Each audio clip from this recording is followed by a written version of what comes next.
Okay. So we are in the last The book. ending stages of chapter 2 now. He went So high. last time we went through the first half of chapter 2 where he talks about Deha and Dehi and how Dehi is Nityam and Deha is Anityam, all of those things, right? So we went through that recap and then we said we will recap the second half of the chapter this time. And the second part of the chapter is Karma Yoga. So Gita is basically Gyan Yoga, which was in the first time, and then Karam Yoga, which is now the second half of the chapter. Um, and you remember all the things he said about Karam Yoga? Just to get you started, he said that even a little bit of Karam Yoga can have Yes, a allowed. big benefit. Then he said that there is no viparit a result of Karam Yoga. मतलब it's not कि तुम कर्म योग करोगे और कहीं और पे तुमको लॉस हो जाएगा. There's no downside to Karam Yoga. It's all upside. And whatever you do, there is no wasted effort, right? He said, whatever little bit of Karam Yoga you do, it'll go to your account, and the account can only go up. It doesn't go down. So his point was get started. Do a little bit, get started. Don't worry. Even if you want to start in a small way, start in a small way. Then he started describing what Karam Yoga is. And you remember this Eka Buddhi, Vyavasaya Atmika Buddhi, right? He said Karam Yoga is single-minded intention, that this is what I want to do. One objective, I want to be a Karam Yogi. I want to get Antakarna Shuddhi. I want control over myself. Vyavasaya Atmika Buddhi means you've sorted it out. You're not just kind of अभी के लिए चले गए और फिर उसके बाद चलो कुछ और कर लेंगे थोड़ी देर के बाद फिर कुछ और कर लेंगे. You figured out that why you want Karam Yoga. What is it that you want to do, why you want to do it, and you do it in a planful way, um, and keeping everything together. See how it fits into your life, all those things. Then he started describing the specifics. He said three things he said in that 2.47, that big shlok. He said एक तो ये है कि you are not you don't have any control over the results. Karam Yoga means you give up control over results. You have control only on the action. That's what Karam Yoga means. So do the right thing and understand that the results may not always come your way. And that's okay because you really don't have control over results. You may think you have, but you don't. Doesn't mean that you don't try to do your best, or as Tony Bhaiya used to say, doesn't mean you don't course correct. You do all those things. Do the best that you can, best of your ability, but understand that the results are not in your hands. So don't blame yourself if things don't go right, and don't try, become very proud if things go right, those kinds of things. Then the second thing he said, who is the giver of results? That's Ishwar. And Ishwar you can think of as God, as Krishna Bhagwan, if you like, or you can think of as the intelligence which is inherent in this world. This world is very intelligent. The universe is very intelligent. Our intelligence, which we think we are very intelligent, is a minor fraction of that intelligence. The world, we do hardly anything in this world with our intelligence. Even the collective human beings can't do much. But this universe has been operating and, it came into existence and it's going on with with no, really no contribution of the human beings because that intelligence is there. And that intelligence is what is Bhagwan. So either way, whatever you can think of, you give that intelligence, that Ishwar is the giver of the results. And then the third thing he said was, do not be, very important, do not be Do not attached stop. to inaction. So don't think, nothing is in my hand, so I'm going to sit on my couch and watch TV. That's not the idea. You have to do action. And if you do these three things, it's called Karma Yoga. Okay. And then he also said, what is your attitude really? It is Ishwar Arpan Buddhi, that you are giving everything to Ishwar. Basically, you're giving the results to Ishwar. That's what you're doing. You're doing your actions. And in chapter 3, he will describe it much more. He says, think about it as a yagna. You're throwing your actions into the fire of a yagna.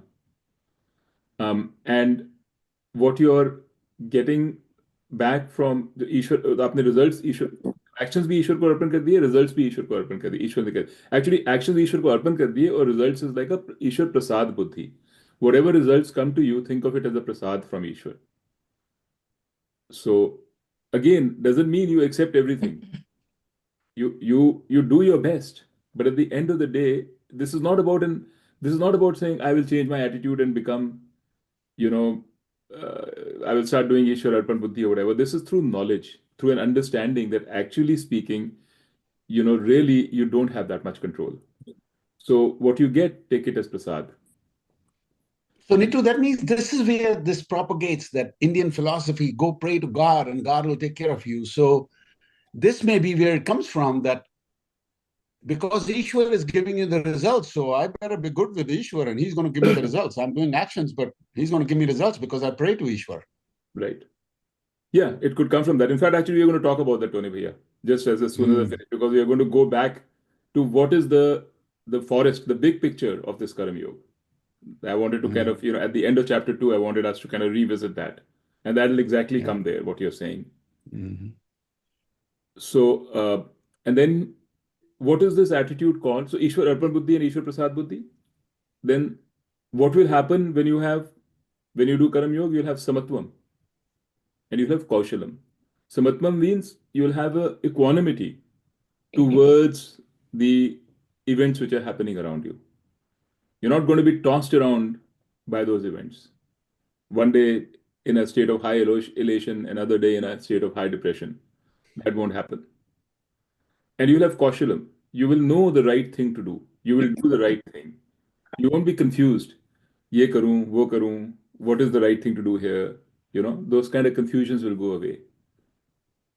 And that is what he said is Karam Yoga, right? In chapter 2, where he introduces Karam Yoga. But all of these things will happen relatively, right? Not in absolute terms. You say confusion will go away. Relatively, you will become less confused. Not that you will not be confused, right? Yeah. And as you practice deeper, everything is very you become better and better, lesser and lesser confused. So over time, this is a progressive thing in Karam Yoga. Progressively, you will become less and less confused. And then, so this was introduction to Karam Yoga, and then he talked about Sthit Prajna. Sthit Prajna means a person who has stability. Sthit means sthit, steady. Prajna is knowledge.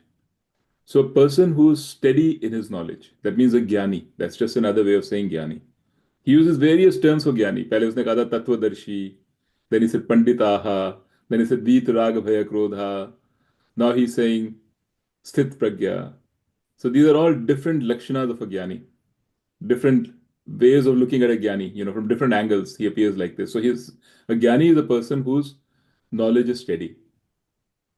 So he kind of describes that as the person who's kind of done Karam Yoga and then understood everything. He's the person who achieves the ideals of Karam Yoga. The ideals of Karam Yoga was be steady, not be affected by everything. So this person will not be affected by everything. This person is not like a choti si kashti, which is on which is at the mercy of the winds in the ocean and then goes off course. याद है आपको उसने ये एक श्लोक में था this person is sthit. Yeah.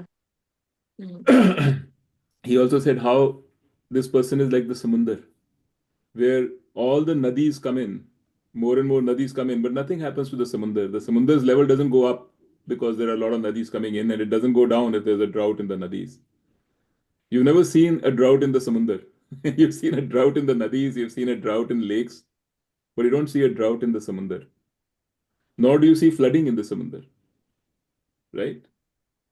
But flooding happens in lakes and rivers and all of that.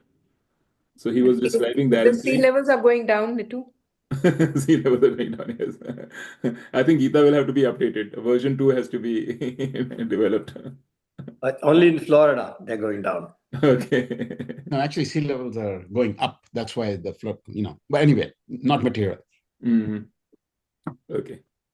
So, but that he described Sthit Prajna to different ways. Then he also said Sthit pragya is a person for whom night is day and day is night. Whatever many people think of as night, this person thinks of he's alive, he's awake at that time. And what other people think of as what he thinks of as day, people are asleep to it. So what does that mean? Sthit pragya, when he looks at the world, he sees Brahman. He sees unity. He says, this is all Brahman, this is all Dehi. When he looks at himself, he sees the Dehi. But the human, normal people are blind to the Dehi. There is no Dehi for them. They only see the Deha. They only see the objects in the world. So Dehi is kind of night for them. They don't see it. So they see a lot of division. They see a lot of unhappiness. They see a lot of problems. They see a lot of strife. This is the world for that person because they can't see past these things for most samsaris. But a jnani doesn't see in all of this. He sees unity. In all of this, the jnani sees Brahman. And this is not an idle philosophy or just theory. I believe this is true for whatever that is worth. Anyway, so this is how he described in chapter 2 what a sthit pragya is, right? So the second half of chapter 2 is all about the journey, how we go from where we are as a samsari to a sthit pragya, to a jnani. And the good news is at the start, he says, nothing is wasted. Don't think that, that is too far away, so I can't get there. I can never become a sthit pragya in this lifetime. I have only like 20, 30, 40 years left. What will I achieve? Don't think like that. It is going to go into your khata and you'll continue from wherever you left off, you'll continue. If not in this janam, in the next janam. And whatever little you do will benefit you. So you should not think about, strategically here or in terms of should I do this or not? Should I invest my resources in this or not? You should think really big picture, which is there is nothing better to do. There is no in fact, actually that is what will happen. We'll realize that is it really worth it? Where do I want to invest my time? What is most valuable for me? What is going to give me the most satisfaction? And then you'll realize, there is really actually, once you know this, there is nothing better to do. There's no contest here. So that's chapter 2. And as you can see, it covers a lot of ground and gives a good overview. And it grounds you into the Gita for whatever is going to come in the rest of the Gita. So now, any question on this so far? We've actually taken up today from where we had left before the others had joined in. And the other in between classes was like more of a revision of the first two. Correct. This is where you left us. Right. When Yeah. Yeah. Hmm. So now, what I want to make sure is that we are not, so deep into the trees of Karam Yoga that we are forgetting the forest. Okay. So my question to you, okay, is what do you think Karam Yoga is? Let me put it another way. When we were growing up, we are taught things. What were we taught? Were we taught Karam Yoga? No. What were we taught? Well, in a way we were, but Hmm. with we were taught to work hard. Yeah. Right? Yeah. And we were taught that the results come with working hard. And so in a way that is true. However, there's a deeper meaning to it, which we were not taught. That's how I feel. I think maybe what I would put it is, you tell me whether you agree, that we were taught work hard and अच्छे कर्म करो. अच्छे कर्म का Yeah. फल अच्छा होता है. बुरे कर्म मत Yeah. करो. बुरे कर्म का फल बुरा होता है. That's what we were taught. Yeah. We Right. were taught not to do bad things. Yeah. And why? Because they'll give you bad results. They may seem like very attractive right now. They may seem like a lot of fun, but you're going to end up in a worse state by doing bad things. So we were taught, in a way, you could say we were taught the law of karma without being told that. The law of karma says Do do good, good reap good. things and good things will come back to you. Some of them may come back to you right now, others will come back in the next Janam. And but they will. Good results in good and bad results in bad. I think this is what we've been taught. Yeah. Right. And when you think about it, as a samsari, when we are totally ignorant, no idea of the Gita, we need the law of karma, because otherwise we will go haywire. If you're not taught this, we'll start doing bad things. We'll fall into bad habits, we'll make mistakes, and we can ruin our life that way. And you can see so much of that happening around you.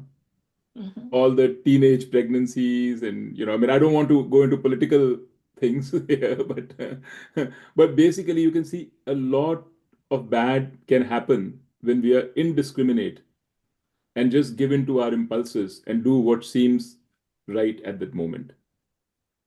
So law of karma is a very useful construct for a person like that. For a child, it's a very useful construct because the child understands it. But then what happens after some time? This law of karma doesn't work anymore after a while. You know, why doesn't it work? Because law of karma says good things will result in actions, good results, bad actions, bad results, and you find no, that's not really. It's all very gray. It's not so black and white. There are a lot of people who are doing good things and getting bad results, and doing bad things and getting good results. And it's all very well and good to say in the next janam they will suffer, but right now, right here, I'm suffering. And suddenly, this simple construct of the law of karma doesn't doesn't cut it for us in our life. And we come to this over the years, after living in the world for a while, we kind of come to this realization, that something is not right, because we keep you find that your life is becoming a struggle. You're struggling with everything. You're struggling to do the right thing. You're struggling with people who are doing the wrong thing. You're struggling with your partner. You're struggling with, your children. It's like a constant struggle, and you get tired and you start getting confused, what is right and what is wrong. And that's when, if you're lucky, you come to the Gita, right? And Gita tells you, okay, that's all very good, but that's good for a samsari, for a young person who doesn't know better.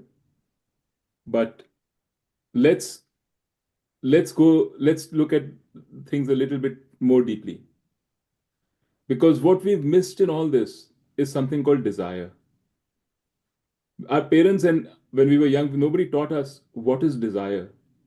And nobody taught us how to deal with desire. We were only taught do the right thing. But actually, what we are guided by is desire.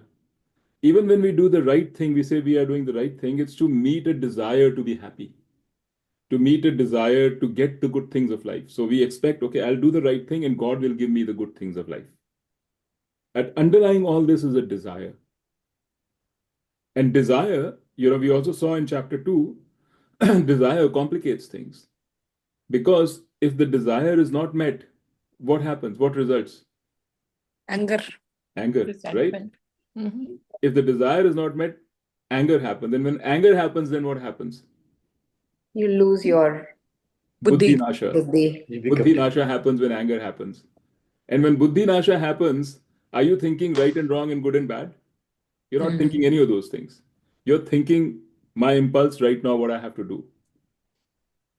So desire throws a spanner in the wheels of the simplistic notion of what is right and wrong and good and bad.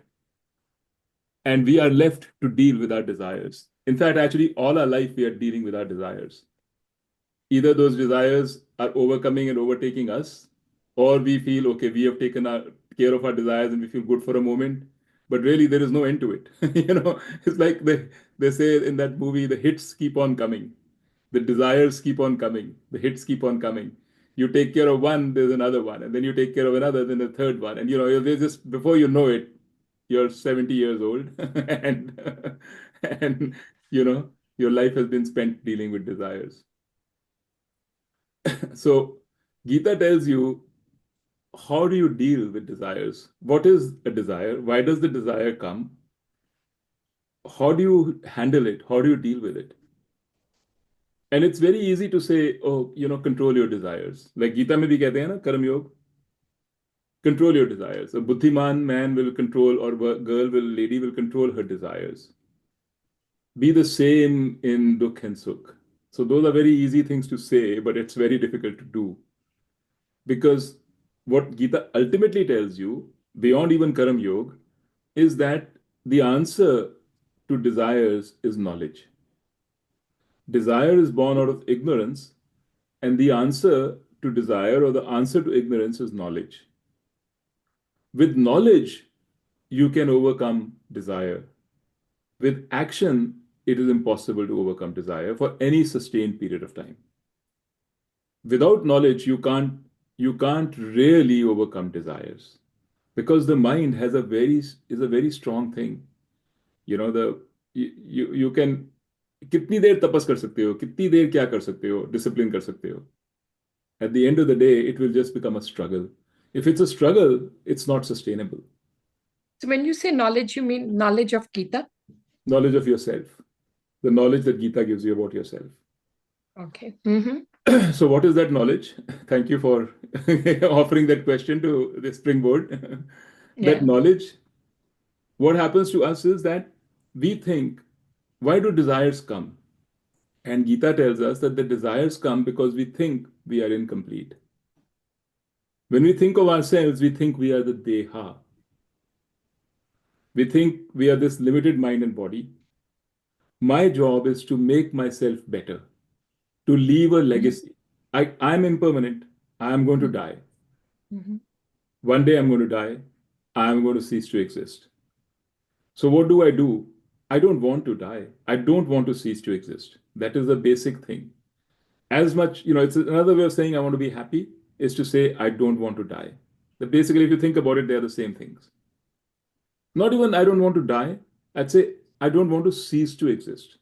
I'm okay dying if I know that I'll get reborn again. That's okay too. I can live with that. I can live with being reborn again in a similar situation. That's fine. Maybe I'll get a new body even. It'll be good. But I don't want to cease to exist. So, but the fear in our mind is we are going to cease to exist. And that's because all we see is Deha. So we see people around us as Dehas. They have ceased to exist. And although I have no real proof, no real evidence that I've ever ceased to exist, I've never actually known that I've ceased to exist. That has never happened to me. There is no experience that I've had that I've ceased to exist. I've always existed. Yet, I believe that one day I will cease to exist. Because I said, I also believe that one day I came into existence. That also I believe. And when was that? Sometime in the 9 months when I was in my mom's tummy, or when I was born, somewhere around that time I came into existence. I'm not clear when. I don't know exactly when. But I must have, right? I must have come into existence around that time. Because before that, I cannot have been existing. And after I die, I will cease to exist. So I have this much time. And in this much time, what do I want? I want to continue to exist. So I can't exist as this person. So I may be existing as a legacy. Maybe I'll do something in this time which will some symbolic way propitiate my continue my existence. Maybe I will exist through my children, or maybe I will exist through the good work that I have done and all of that. But our mind is all about, we know that we have a limited existence, and therefore we have desire. We want to become whole. Everything that we do ultimately is driven by this desire to become whole, to become complete, to have more existence than I have right now, right? Or in other words, to be happy. I want to be happy. I want to be content. All of those. So what the other now let's step back from this. What is it that we can do? If you think about us as human beings, what is it that we can do? Anything. This, we think there's a lot we can do, but really, if you think about it, we can only do actions. That's all we can do. We can think thoughts and we can do actions. And what can we sense and perceive? All that our eyes and ears and nose and everything are allowing us to perceive.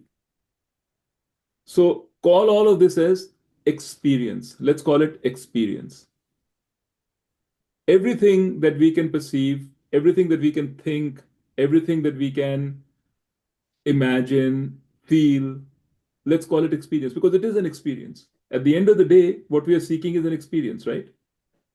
Even when, let's say, I buy a nice big house and say, wow, I want this house. What am I seeking? I'm seeking the experience of ownership, an experience of having owned a lovely big house.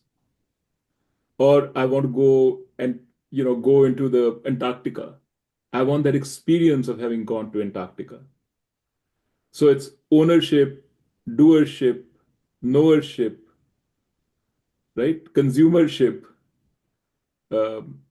whatever. All of them are experience. Even worship is an experience. Spirituality is another experience. We want to experience oneness with the universe. We want to experience deep peace that comes with spirituality, or whatever. In the samadhi, in the throes of samadhi, I want to experience it, because that's all we know. That's all we can do, is experience. And the insight of Gita is that you may get happiness and sorrow through experiences. Good experiences will give you happiness. Bad experience will give you sorrow. You can do all that, but you can never get contentment from experience. And all we do is experience. All we do is actions and experience. So you can't get contentment from actions and experience. Why? Because you do a good action to get a good experience, right? So this is I know it's very philosophical, and it's really sort of hard to get your head around. But what is the insight of Gita, the insight of Vedanta, is that experience by nature is limited. Action can give you experience. That's all action can give you. And that experience can give you happiness or sorrow. That's all it will give you. But it will never give you fullness and contentment. So experience can't give you that contentment. Action can't give you that contentment. Then what can give you a lasting contentment? Nothing can give you a lasting contentment. Either you're content or you're not content. Because if something could give you lasting contentment, that thing, when you stop doing, will take away the contentment too. Contentment also will be something that you can get and give. That is not contentment. That is not the contentment we are seeking. And the good news that Bhagavan Krishna tells us is, the good news is that we are content. If we were not content, we'd be in deep shit. We'll be in trouble. But we are content. We just don't know it. We have lost sight of that. So therefore, we are trying to compensate of all that through experience. Any experience, spiritual, Lokik, Devik, experience of Swarg, experience of good, bad, whatever it is. We are trying to get experience. One way or the other, we find in our mind, we try to make a relationship. This action, this experience. Law of karma will tell you one thing. Chanakya will tell you another thing. Your reading of economics will tell you a third thing. You read something else, it will tell you a fourth thing. What you're trying to model in your head is, what action will give me what experience? That's what we are, at the end of the day, that's all we are doing through everything. But our focus is all on experience. I'll do this because this will give me this experience. You'll say, oh, usko kuch nahi pata. वो तो बच्चा है, उसे क्या पता? Because he is doing this and expecting this experience. नहीं, ऐसे करने से ये experience नहीं आएगा, दूसरा आएगा. बुरे काम करने से बुरा experience आएगा, उसको पता नहीं है. मैं ज़्यादा smart हूँ, मुझे पता है, मैं अच्छे काम करके अच्छा experience gain करूँगा, right? But it's all about experience.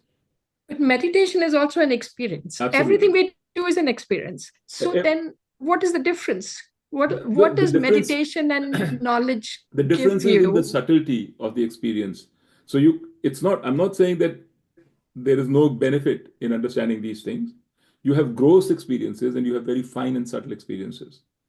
And Karam Yoga also takes you from a gross experience to a subtle experience. Karam Yoga removes slowly but slowly, basically, our job is to remove this veil of experiences. Because, because what we really want to understand is not what action gives us what experience. That is fine. That is also we want to understand right now. But more importantly, we have to understand that we are content. We do not need experiences. If we But can, that's a Dehi you are saying is content, right? I you are a mean, Dehi. but we have a Deha too, right? That we need to take care of. God has, we Of have course a you have to. Deha for a reason. Of course you have to, Meeta. But Yeah, not saying that you should not take care of your Deha. yeah. But are you taking care of your Deha knowing that you are a Dehi? Or are you taking care of your Deha knowing that you are a Deha? Because if you think that you are a Deha and nothing more, and then you take care of your Deha, that taking care will come with a lot of anxiety and lot of stress.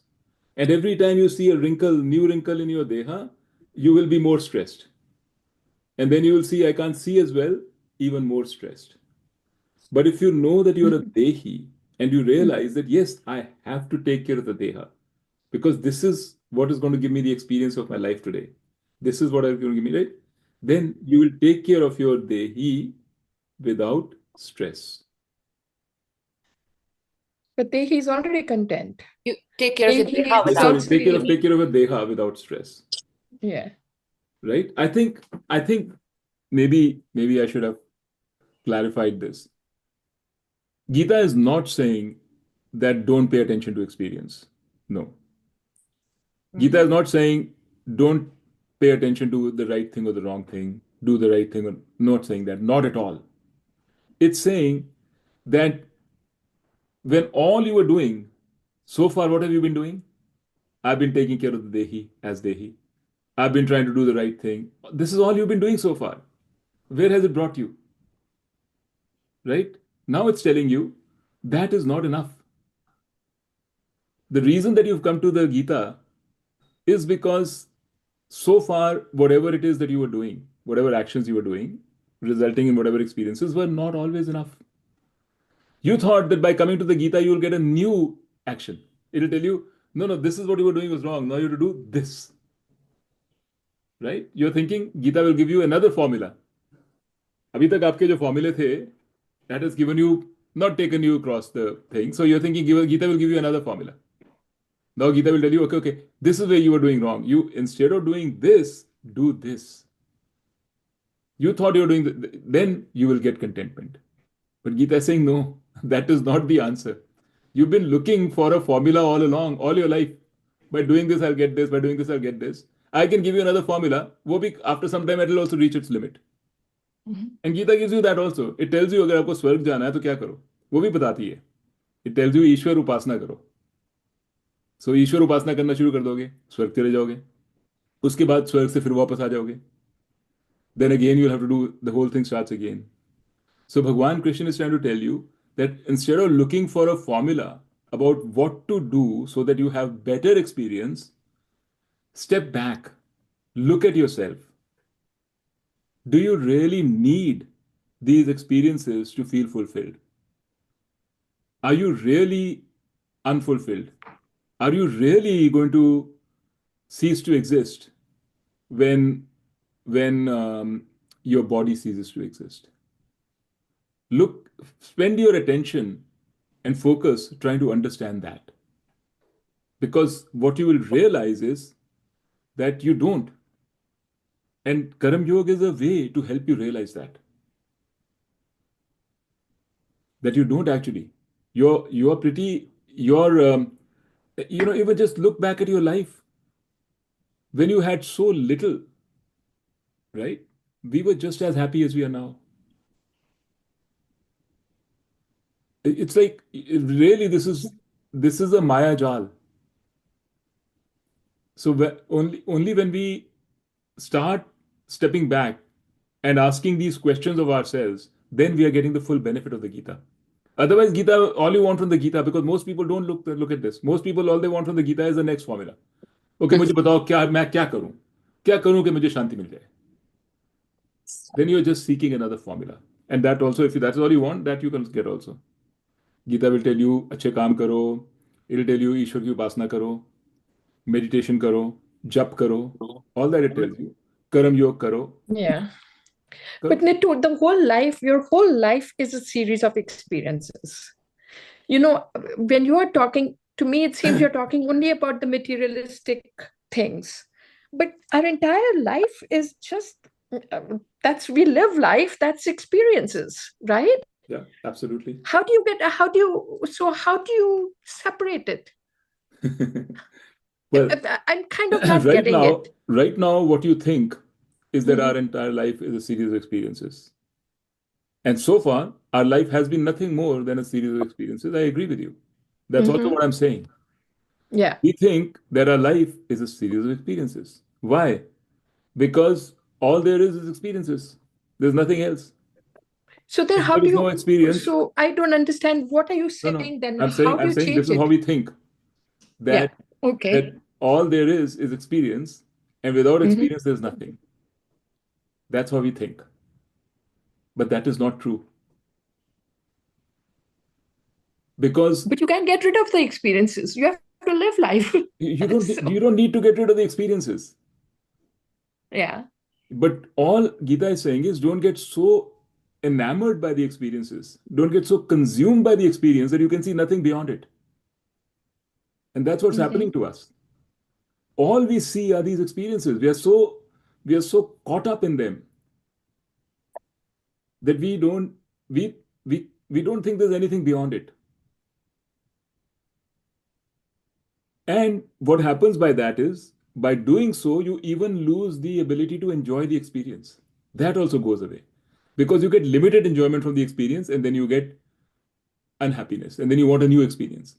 Then that experience, which was so nice and powerful, suddenly becomes ineffectual.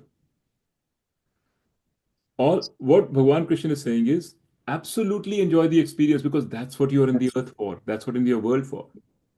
But you have forgotten and you've ignored the person who's enjoying the experience.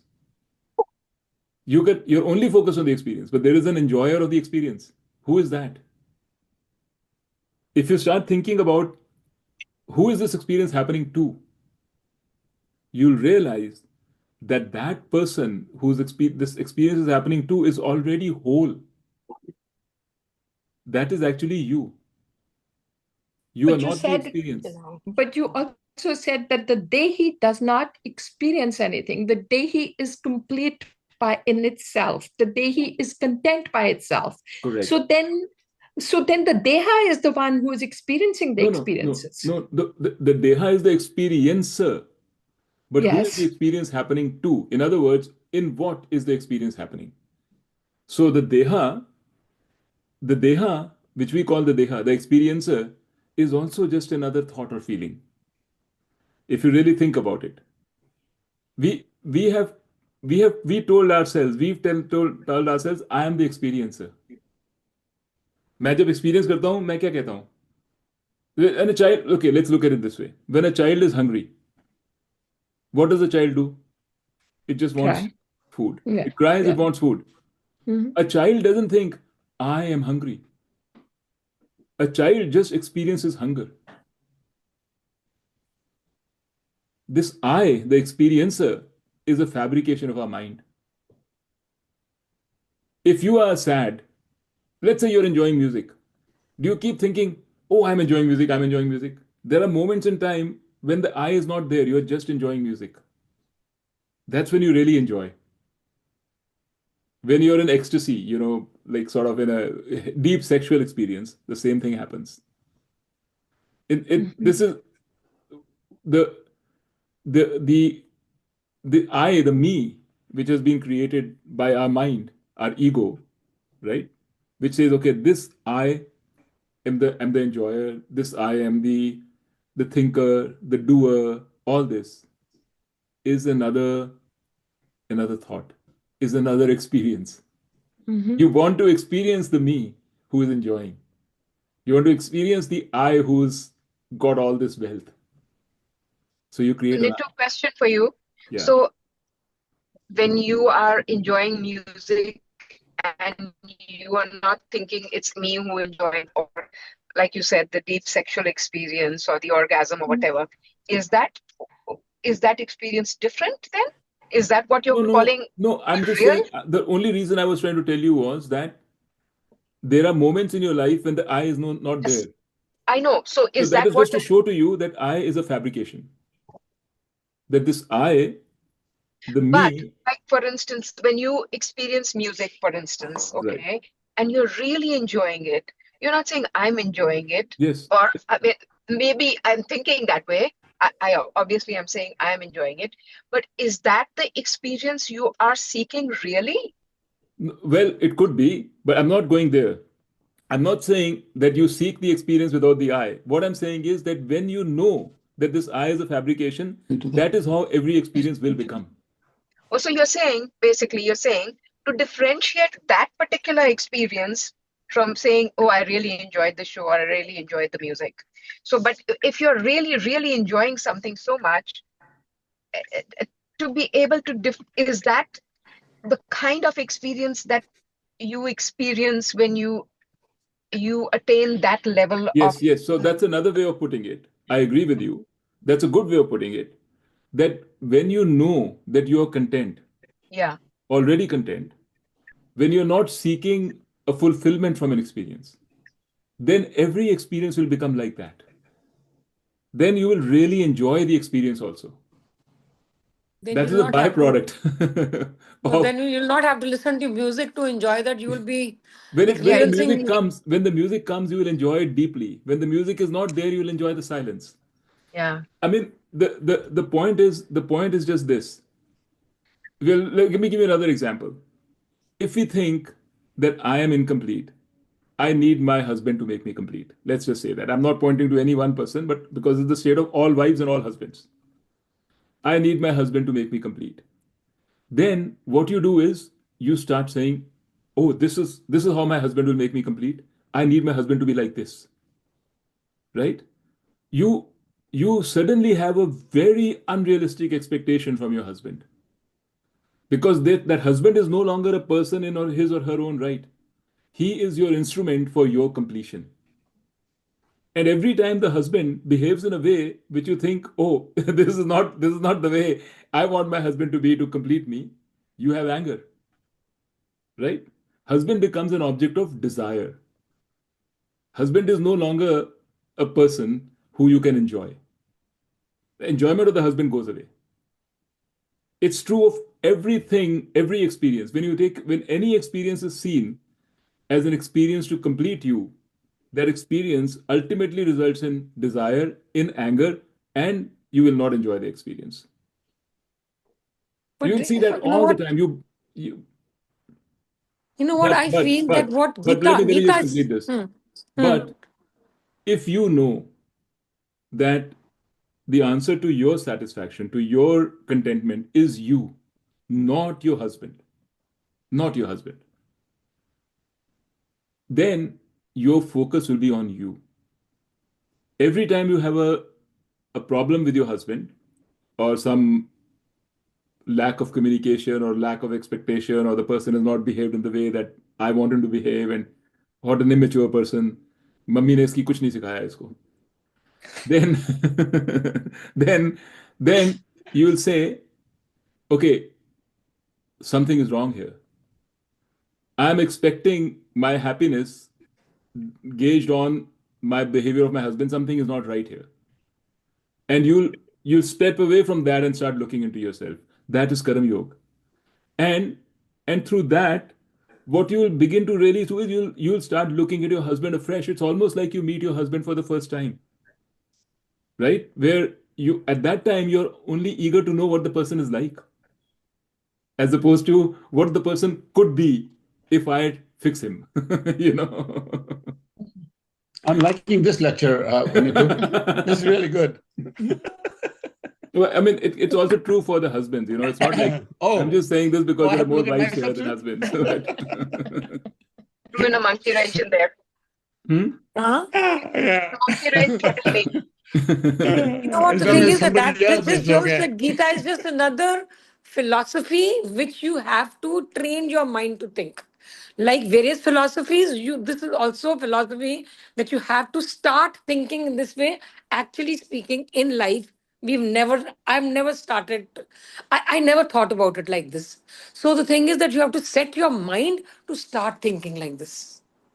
ਮੈਂ ਤੇ ਕਦੀ ਵੀ ਇੰਨੀਆਂ deep ਗੱਲਾਂ ਨਹੀਂ ਸੋਚੀਆਂ this play of words and this experience I've never really thought about it. Then So that means it's just one of the things that you have to put yeah, your this is mind the that you should problem. The start problem with this thinking. is, Billu, the thing is, Hmm. I have a personality too, right? I'm very comfortable with these sort of intellectual thoughts. So I put Yeah, things across in this way, that is and I right. may be That's what I'm doing saying. maybe Yeah, doing you so a that is why disservice. for us, for me at least, I'm not talking about Huh. everybody, but I have never thought about life in such an intellectual fashion. Yeah. And we actually have to put our minds to start thinking this way. If you want to, if Yeah, that is what is most comfortable to you, if yeah. not, it doesn't matter. What you have to do, if you have to listen to Gita and not to me, okay? Let me just say No, this. I'm surprised that Gita is saying these things. It's But Gita good is that saying a lot this of is things the way depending of. on what question you're asking it. You'll get a lot of answers. Gita is very deep. It Yeah, that starts is what from I'm realizing. I never it actually starts from thought very about this shallow like this. to very, very deep. It's up to Yeah. you. If you read the Gita just like as is, and unless you've heard these examples from a guru, you will not Hmm. think Gita like this. True, true, very Gita true. does not go, if you just read the shlokas, Gita does not basically talk about the philosophy that you are talking about in terms of relationships, in terms of desires, yes, but it doesn't go into that much depth. This is, It, if you've heard these if you examples read of between the somebody, words, if you read between the lines, yeah, read between the words and say if it's saying this and then it's saying this, what does it mean? right. But Then to you will connect come to that. that, you have to hear it from somebody. Like you've heard these You have to hear it from examples. somebody and you have to do mananam. You have to Yeah, actually you have to yeah. actually think deeply about the words of the Gita and say, why is this word used? And then later this word used. They seem to be contradictory. How do I resolve the contradiction? And when you say, okay, and this is how I resolve the contradiction, then you come to the philosophical insight. That is called mimamsa. That's what our Indian philosophers have done. I mean, the Christians also do that. They do that for the Bible. They listen to the words of the Bible, and then they go into this. All this theology is all about that. But India, they do this with the Gita or with the Upanishads because their words are like that. They have to say things in a way that everybody can get something out of it. It's not only meant for that 1.01% of the people who are deep philosophers Yeah, who are deep, super intelligent people or who super have. philosophers. Intelligent to दूसरी बात है. But what I was trying to tell you was that you don't even have to go into this kind of depth of thinking. Gita says, अभी तक जो आप कर रहे थे, you are following the law of karma. Follow the law of karma. Do the right thing, absolutely. But now recognize that you are dealing with your desires. Recognize that. And if you want to deal with the desires properly, you have to be a Karam Yogi. Be a Karam Yogi. That is the most urgent message of the Gita. Everywhere throughout the Gita, this is the most urgent message. It gives you different ways to be a Karam Yogi. It says you can be a Karam Yogi by being a devotional person, by, मेरे पे सब समर्पित कर दो, मेरे पे छोड़ दो, if that is what pleases you. You can be a Karam Yogi by not expecting any results or being comfortable with the results. There are many angles to this Karam Yoga. You can go from different ways, but be a Karam Yogi. But you have to combine that with the knowledge also, that Gyan Yoga. Karam Yogi alone will not get you there. Well, that is the really, I'm so glad you said it because because the knowledge, that is why Gita gives both the knowledge and Karam Yoga. The knowledge will help you Differentiate. along. The problem with the knowledge is that different people are different levels of comfort with the knowledge. So, like, I am very comfortable with the knowledge because this is what I do. I mean, even before I read the Gita, I was used to be reading science. This is my bent of mind. Okay? My genes. So I can be very deep into the knowledge. But maybe there are others who are not. They just don't, this knowledge thing, which is an abstract concept. All these are abstract things. You can't see them. They're abstract. People are not very comfortable with abstract stuff. So for them, knowledge is hard to get. So Gita says, don't worry. Get whatever little you can. Focus on Karam Yoga. The more you do Karam Yoga, the more you will get knowledge. The more you get knowledge, the more you do Karam Yoga. It's a spiral staircase. You just keep going up in a spiral staircase. So Nitu, when you read scientific articles, how were you doing Karam Yoga? I wasn't. You said, so I you wasn't. said, nah, I always do it. I just happen to be the kind of person who's very comfortable with, like, I'm an absent-minded professor. मुझे नहीं पता आसपास क्या हो रहा है. Like, there could be a fire in the next room and I wouldn't know. So you mean to say you were doing it with that single-mindedness that you talk No, about? I That's just the happen to Karam. be a particular type of a person who gets drawn to the Gyan Yoga part. Maybe Billu is not. Billu said, But she no, never how thought does about the it. Gyan Yoga come in the scientific, or like if I'm a physician and I'm doing my job and I'm trying to do it the best I can, how does Karam Yoga, how does it equate with the knowledge part? I mean, how do the two come together? Well, So you know what? basically, you're By that, what I saying mean is, Gita, that for knowledge, you need a particular mindset, right? There are some people who are academic, who are comfortable with concepts. They become researchers. Some people become doctors. Some people become carpenters, right? It depends on where your head is at, how comfortable you are. So then how does the knowledge, the what I'm knowledge you trying are to say is saying that that, it's the knowledge of me, yes, that's the of knowledge you. you're talking about. Yes. How do the two connect? How does, like, your you said Karam Yoga, like I'm doing my job the right Yes. way as a Right. How does it help? That's a physician or really as a good question. scientist or as a, how do you bring the two together? Yes. Okay. Good. I actually had thought that I will get into that, but then I started realizing maybe that was too much. So I was going to back away. But now that you brought the answer to the question, I'm going to get into Because it's confusing. Otherwise, you keep saying. it. Okay. Okay, anyway. Okay. So now you have to listen to me carefully. Okay. Okay. And you don't blame me if it becomes too abstract. No, simplify it. No, then. Geeta, yeah, I know now why you are, what you are. You're really something else. Okay. So, what is our mind right now? We talked about experience, right? We said हमारा सारा experience होता है. Now, think about it like this. Everything we experience, there are two sources of experience. Okay. One source of experience is the outside world. जो आपने, you see something, you experience. You went to a nice place, you experienced. That's what we usually think of when we say experience. So that experience is, मैंने अच्छा खाना खाया, दिल कर रहा अच्छा खाना खाने का. I went and had a good meal, enjoyed. I know what to do. I know what action to do to get what experience, by and large. But there's a second source of experience, and that is in Vedanta, it's called chitta. I'll let you know later. I'll ask you later. So chitta, it can be equated roughly to subconscious in our modern language, right?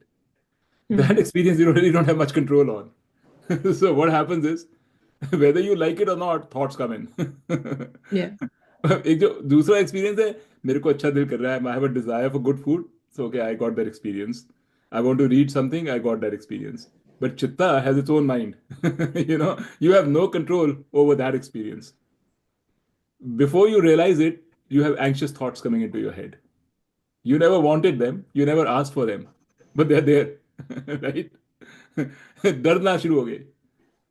Or you start imagining and you start thinking of something which is out of your reach, but you're just imagining. You know it's a waste of time, but you can't help it. This is chitta. It kind of introduces things which you have no control over. So these two things, the chitta and your experiences which you're having outside world, all that, they are what are sitting in a way, if I simplify it, as Mita asked, they're sitting on top of your Dehi.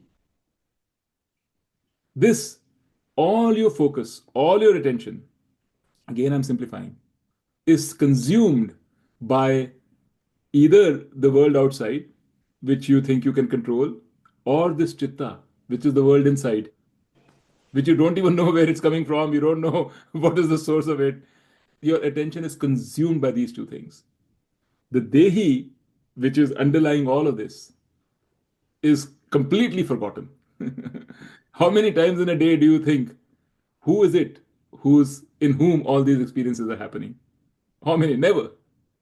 In fact, before you read the Gita and we had these conversations, you didn't even know that there's a way to think like that, right? Mm-hmm. You never even knew that there's a way to say, oh, ask this question, who is it happening to?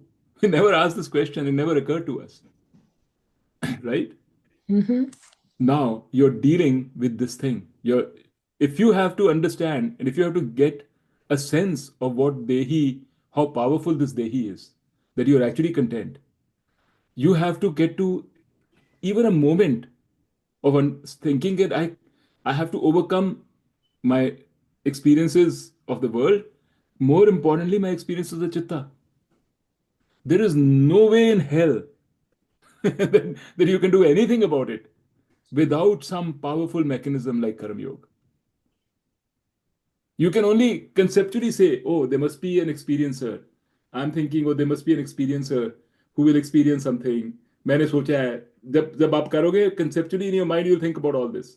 But the moment the first thing happens in your life, the first calamity, the first issue, all that is out of the window. All you're left with then is dealing with your chitta and dealing with the world around outside you.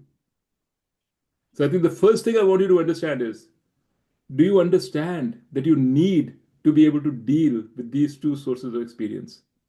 If you have any, if you really want to really truly experientially properly understand what the Dehi is. It's a little Nitu, I have a confusing. question for you. Huh? Mm. You know, the thing is that when you say about Gyan Yoga, that is all very abstract. Okay. Yes. Karma Yoga is concrete. You can figure it out a little bit. Gyan Yoga is very abstract. In order for people who feel like, okay, I need to see some evidence, of something, to grapple with Gyan Yoga is not easy because you are dealing with the abstract. And when you're dealing with the abstract, I think the only way you can reconcile that is if you have faith that this is how it is. This is, if I don't know what the Dehi is, I just hear you saying that, but I'm not going to believe you because I feel like I want some evidence. So Didi, that's true. I agree with you. You need to have faith, but Yeah. faith alone is not enough. You need Faith to alone what? actually, not enough. What Yeah. you need to do is to have an experience, one time, which tells you you can actually be happy even when you don't have experience. You need a little instance. You need faith and a little experience. Because what happens with, I mean, some people have a lot of faith. Maybe that is enough for them. Mm-hmm. But by and large, if you look at yourself, or I look at me, I find faith is not enough. So basically, Vedanta says there are three things needed. There is faith, which is Shraddha or whatever, in Yeah. the that is called Shruti, faith in the scriptures. There is logic, which is Yukti, logic. It needs to be logically sensible, and experience. It needs to be aligned with your experience. See, what happens is right now, I was going to get to your answer. I didn't quite finish there. I was just telling you in the interim, so much have you understood so far. Mhm. What happens is we, so far, our only source of joy, howsoever temporary it is, our only source of joy has been experiences. Do you agree with that? Yes. Right? Yeah. Do we have any experience of any satisfaction just from ourselves?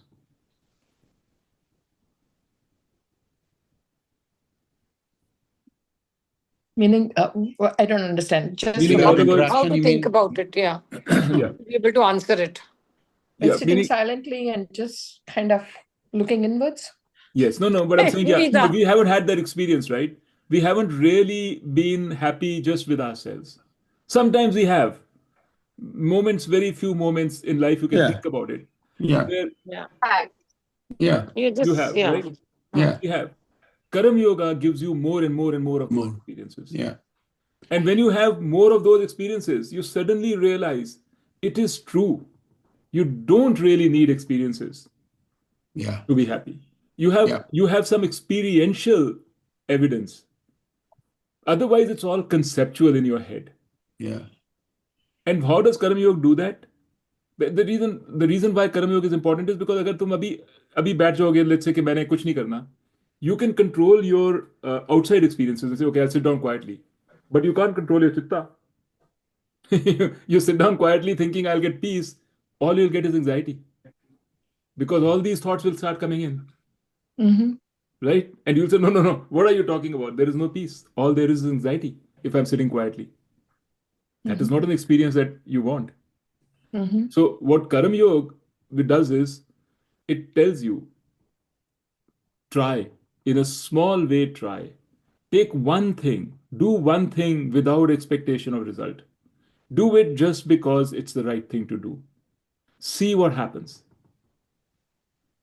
Are you actually, is it going to screw you up completely? Or is it going to give you satisfaction? Do you get a joy by just doing the right thing?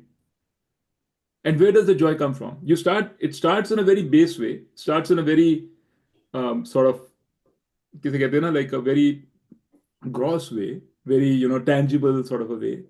But as you keep doing it and you get into the habit of doing it more and more, it becomes more and more subtle.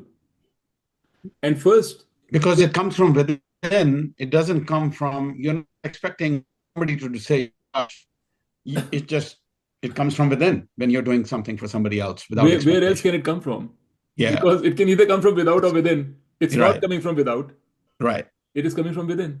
And Yeah. you're feeling the joy. Where is it coming from? Yeah. Right? Yeah. So what happens then is, as you do a little bit more and more and more and more of that, your conviction grows. The conviction in what? Conviction in the fact that you don't really need experiences to be happy. When that conviction grows, I mean, I can tell you, anyway, when that conviction grows, then you start looking at experiences differently. Yeah. One other thing that got me a little tripped, as Madhu said, that Gyan Yoga is abstract. I have not been viewing it that way. I've been viewing Gyan Yoga as something to study, to understand myself through somebody else because I can't see me. Right. To me, that's pretty clear, not abstract. Say that again, Tony. But to me, Gyan Yoga is not abstract. Gyan Yoga to me is studying myself to understand how I interact with different things, people, externalities. And as I learn more about myself, I get better. And that to me is Gyan Yoga. Is that correct? I think the way Madhu Didi might be saying, if I can speak on your behalf, Didi, the way it's abstract is because Gyan Yoga says something. It says, at the end of the day, Gyan Yoga also says that what you are is complete. You are your own source of happiness. You are content. That is a concept. Yeah. To understand that, to make it tangible, you need Karma Yoga. Yeah. Got it. Okay. Thanks. Okay. So it's just that's how you can think about it, because Yeah. that is the end result is this. Gyan Yoga ka ultimate idea kya hai? Is to tell you how you are your own source of happiness. Yeah. That's the It's really ultimate aim of Gyan Yoga. study of yourself. Study of yourself. And they tell you also, so when you study yourself, you have to make sure, what are you studying? Are you studying your mind, or you're studying your Deha or Dehi? Because you can study both, right? Yeah. It tells you start by studying your Deha. Start by Yeah. studying your mind. Why does your mind behave this way? Why are you Yeah. getting drawn into this? Why are you getting drawn into that? And slowly it will lead to an understanding of the Dehi. It's like a thread you're pulling. You're pulling the only thread which is visible to you. You're pulling it, pulling it, pulling it, pulling it. Slowly you're going deeper and deeper and deeper. And before you know it, you've kind of hit into the fabric. I have So a you can't. question too. Have you had some experiences that you can, I mean, if you don't want to talk about it, that's fine. But have you had an experience that you have felt so complete?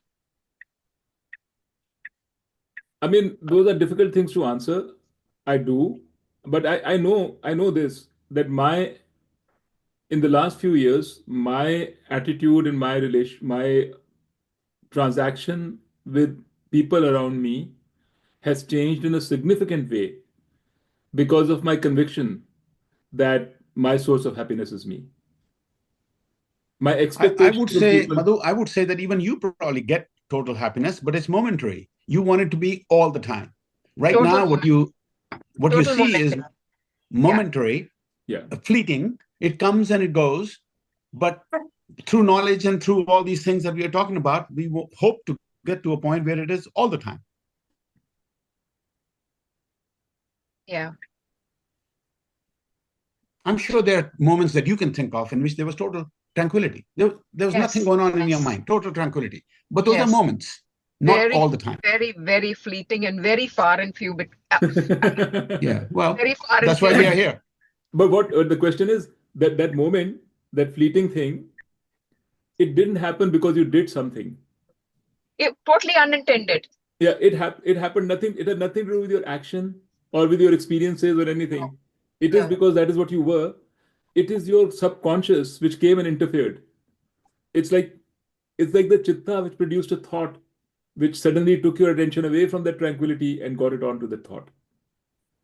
In other words, so it's not the way Vedanta describes it. It is to say it's a lamp which is burning very nicely. It's got a cover on it, but the cover has a lot of dust caked into it, lot of dust, मिट्टी. ना उसमें कभी कभी मिट्टी में एक मोरी निकल आएगी तो आपको लाइट दिख जाएगी, राइट? लेकिन generally speaking there is a lot of mitti. और वो मिट्टी जो है वो दो तरह की है. एक तो है वो जो आपने कपड़ा लेके थोड़ी सी साफ कर दी ऊपर से, which is your external experiences, that you can clean. But then there is another piece of mitti underneath it which is caked. It's like concrete. It's like it's coming from your subconscious. You don't even know how to clean it. That's the chitta. That's the chitta, right? That's a subconscious. It's coming from experiences which you don't even know, you don't remember. Where You is have the no chitta coming conscious from? memory of things that happened in your childhood, with things that happened in your previous janam, but they are they're coming, they are there. Like, why, let's say I get anxious. Why do I get anxious?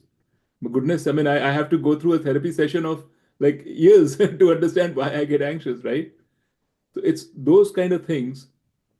They get removed by Karma Yoga.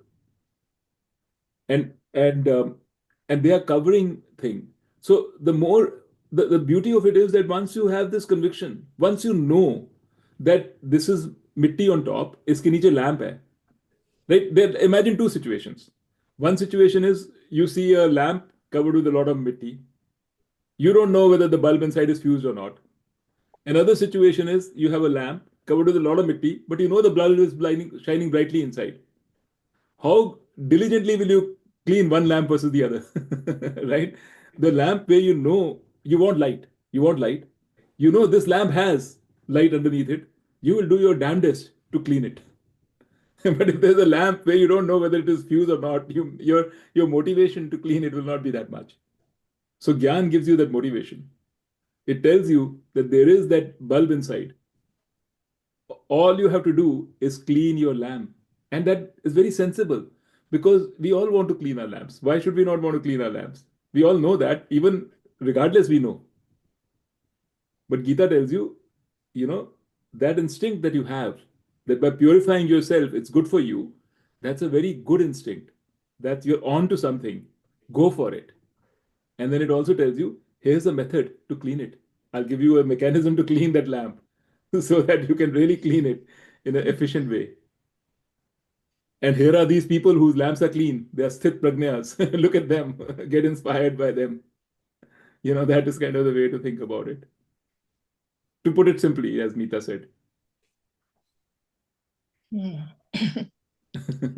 But you don't have to. I mean, I feel bad because you don't have to. This doesn't have to be your goal if this is not your goal. It just this is. I'm going to the deepest part of the Gita. I'm going to like the most sort of like the end of the Gita. In a way. You don't have to go all the way. You do whatever you're comfortable with. There are Nittu, plenty of everybody wants peace and contentment, and so You have to work at it. yeah, You have to work hard. that's right. yes, but Yeah, you gotta go. you may say that I don't buy all this. Peace and contentment is fine if I do the right thing just now. That's all. Yeah. There are many people who say Mhm. that, right? Yeah. So that's fine too. I mean, I Mhm. don't want to force you into. So, what is the difference if supposing you don't want Gyan Yoga, then is Gita saying anything that just being ethical, like you don't have, it doesn't have to be Gita, it doesn't have to be Karma Yoga. You can just be ethical. Be ethical. Is there any difference between that and being a Karma Yogi? I mean, it's That's the spiritual leaning. no. Karam yogi is a very definite thing. You can be ethical and still want like all judges and all. They could be ethical. The government can be ethical. Should be ethical. They're not, but they can be. Ethical doesn't mean that you don't want something materialistic, that you don't have desires which you want to fulfill. Ethical means in your ethical just means dharmic. In Yes. your desires, in your living of life where you want to fulfill your desires, be dharmic. That's what we are taught. In other words, this is what we are taught. Do the right thing. Be ethical. That's what we are taught. Yeah. Right? Yeah. Being ethical and rational, is that like a framework for being, you can say, okay, even in Gita, they say you can have preferences. It's okay to have desires and preferences. But you can be rational and say the results are not under my control. I'm But just that's trying, not ethical. is Karma Yoga saying anything beyond just being rational and ethical? No, Kiki, I'm telling you, the rational ethical doesn't say results are beyond your control. Rational ethical just says don't just be dharmic. In fact, they say results are in your control. You do you do the right thing, you will get a good experience. That's what ethical means. That means it's saying maybe you think the results are not in your control right now in this world, but eventually you will get the benefit of what you do. So results are in your control. I'm saying there's a line to be crossed between being ethical and dharmic and being a karam yogi.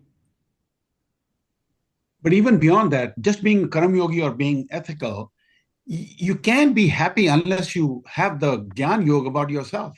Because No, how do you deal with Gyan Yoga I externalities? agree with. Gyan Yoga Yeah. I agree with. I'm just trying to focus on the Karma Yoga, and I'm trying to understand if there's any difference between being a Karma Yogi on one side and being ethical and rational on the other side. Got it. But The you tell me, difference- Kiki, you tell me, describe the two situations to me. Now we talked about karam yoga. Yeah. Tell me what is karam yogi?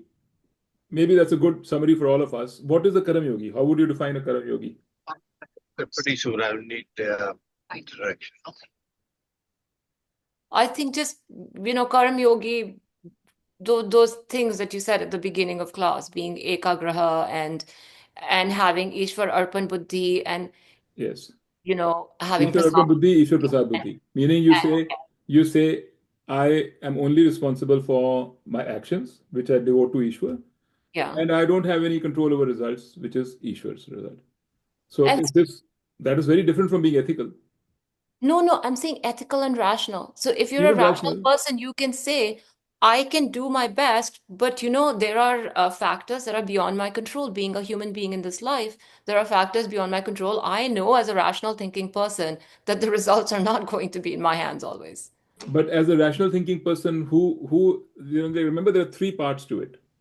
First is of the shlok. First is that कर्म पे अधिकार है फल पे नहीं, right?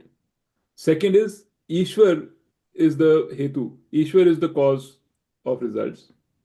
And the third is I should not be attached to inaction. So does that rational person also say that Ishwar is the cause for results? The rational person may define Ishwar not in a religious way. Okay. So then yes, then that is Karma Yogi. what you call rational, right? A rational, just when you just say rational, a rational could say there is no intelligence in this world. No, that's not rational, I right? mean, I mean, no, I mean, it's no, not but rational to you people right now ask, because you have thought through all this and you are at this point. But a lot of rational people might say this is all bunkum. no, they might not call it Ishwar. They might not have a religious connotation to it and say Ishwar or God. And the reason I'm asking is I truly am trying to understand, get my hands around, get my thoughts around Karma Yoga. Like, how can I be a Karma Yogi? Am I really getting it completely? Yeah, I mean, if you define rational as a person who recognizes that there is Ishwar, whichever way he defines it, which is there's an intelligence in this world, that intelligence is causing, yeah, then yes, you can be a Karam Yogi by doing so. You can definitely do that. You may not be a Jnani, but you will be a Karam Yogi. Because a Jnani goes a little beyond, Of course, of right? course. Yeah. So, How yeah, does yeah, it you go can beyond? be. How Yes. does the Gyani go beyond? Because Because the the Jnani is Jnani, sorry, go ahead, Kiki. no, you go ahead. Okay, because the Jnani, when you say Jnani, you're saying, I am the source of my happiness, right? And you're saying, so a rational person that Kiki has defined is not saying that. He's not saying that I'm the source of my happiness. He's just saying I don't have control over results. And there's an intelligence in the world which is controlling the result. He's saying nothing about my nature. It's saying nothing about where happiness is coming from. So it's a very, I'm agreeing with what Kiki is saying, but it's not, it's missing The the Gyani spirit, part of it. the spirit of the Gita, right? Because so that for that, what technically speaking, you can say that is Gyan. Because there is no other right now, if I tell you you're the source of your happiness, there is no way for you to believe it or not believe it. You can't, you'll the only reason you'll believe it is because Gita is saying it. Because you have no experience of yourself being the source of that happiness other than those minor once in a while experiences that Madhu Didi was talking about or Tony Bhaiya was talking about, which also you could just say it's a happenstance. It's just it's just a coincidence. Yeah, Just but so I happened. find it, I had yeah. a nice feeling came out in my mind. I don't know where Yeah. it came from, but to say it came from my Atma and me, now you are taking a leap. That's why you need the Karam Yoga because you cannot just get to it by through just logic. You can't. You need some experiential basis which takes you closer and closer to that. And then you'll say you have Shraddha in the Gita. You make that jump, right? So there is a little bit of a jump involved. So Nitu, so that means you do something, you put in your best effort in it, and you are unsuccessful, and you say, okay, Ishwar, the result of this was an Ishwar's hand. How can you find contentment and happiness in that? I mean, You're not it finding doesn't make you're sense. It's kind you're of very not finding confusing to me. Meeta because you're not finding happiness and contentment in the But result. you say, but oh my, I forget about this. My happiness is within myself, so I'll be Correct. happy. Yes. how do you say that? How do you do You it? think because So you tried your I'll best say and you next life I'll get the no fruit no of this. no I'll get no the next no life. no you Yeah. you will try right now, you will fail, you'll still be Yeah. happy. Your Yeah, happiness has but I nothing to won't be, do. right? You will be. Then you are not there yet. There is no reason. How can you be happy after failing and putting in your best effort? You will. Because you put in your best effort, you did the best you could, and you're happy already. That You was not what was taught to us when we were kids. no. That is right. That's But supposing your kid did something, supposing Rashi or Samir put in their best effort and they didn't get the result that they wanted, would you not think that they could be happy? No, I would want them to, To succeed. I don't know, try again. Actually, if you really think about it, the success and failure is very relative. Guys, It's a question we of are going where you define your success. Yeah. From my perspective, Meeta, what you achieved in life is extremely successful. मैं तो कहता हूँ, oh my God, I could never achieve it. But from the perspective of Elon Musk or Bill Gates, they'll say you wasted your life. Like, what have you done in your life? You spent 70 years, what have you got to show for it? One house in San Jose Capistrano, I got that Yeah. in 1 week. You're like, you're nothing. 1 second. In a second, yeah, right. Yeah. But yeah, Trump will say, it's I will just buy Costa difficult Rica. to put the two together. Forget about the house. Mhm. No, but it's just difficult to, piece it together. Maybe as we keep doing more and more, Do Karam Yoga it'll, and it'll piece together for you. That is the Yeah. only way to piece it together, honestly. Karam yeah. Yoga. Mhm. Basically, that is the only way that you can get some experience, some actual insight that, it's true. Thoda experiment hai wo. Yeah. Yeah. So also sometimes And, it's difficult to know the right thing to do. You say in Karma Yoga, do the right thing. It's not so easy to Yeah, parse it's out. okay. Sometimes, very difficult. Yeah, sometimes. That's what I say. Karam Yoga when you do Karam Yoga, you'll find easier to do the right thing. Yeah. But, Karam I Yoga don't know if you therefore, can do Karam is Yoga. less about doing the right thing. It's about doing the attitude is very clear, na? Yeah. But Nitu, I don't know if you can do Karam Yoga without Gyan Yoga. But that's what very Kiki's confusing. question was, I mean, Yeah. if we don't have to kind of, I would say, let's not Yeah. try to categorize it too much. Yeah. It really doesn't matter. It's Gita's knowledge, all of it. Yeah. Gita's knowledge includes everything. Yeah. And Gita tells you that you do both. Yeah. And Gita tells you, Yeah, my limited understanding would say that you can't do it. You have to become a Gyan Yogi too. I mean, Karam Yogi alone won't cut it. And it will be very partial in order to achieve happiness. Feedback loop, right? Like the more Karam Yoga you do, the more Gyan you get, the more Gyan you get, the more, like, it's a happy feedback loop. Yeah. You do the Karam Yoga and you will discover that you're unhappy. And then you got to find out more things about yourself through Gyan Yoga to say, okay, I should not be behaving this way, or this is not how we should be doing it. That's exactly and correct, yeah. Combo of the two gets you there. Yeah, absolutely. So I think Madhu Didi, though, Tony Bhai, I mean, I think Suresh Bhaiya was feeling a little, he was... No, I think they've gone somewhere and they reached there. So she was trying to say that I'm leaving. Oh, but okay. He was in the Okay. car. Yeah. So I was hoping he's not having any pain or anything. No. No. I think they were I think they going just somewhere. reached somewhere. Yeah. Okay. What else? I'm happy to keep going. I mean, Billu, tere to 11:30 baj gaye hain. नहीं 12 बज नहीं मेरे 11 बजे हैं 11. Oh, 11. Okay. Yeah, sorry. it's fine. Yeah. Yeah. But This is very any good. But other on thing- another note, I can know. we do this an hour earlier? I'm okay with it, but I think that's dinner time for Billu. Billu, is that okay? One hour earlier? Because this is right in the middle of the day. We can. How about we do it at 10:30? 10:30 meaning Central Time? Your time. Yeah, that'll be better because right now it's 12:30. Then if there's anything else, if I have to do any other Karam Yoga, No, now you Not don't have to Karam do Yoga. Karam Yoga. After this, you have to do only Samsari Yoga.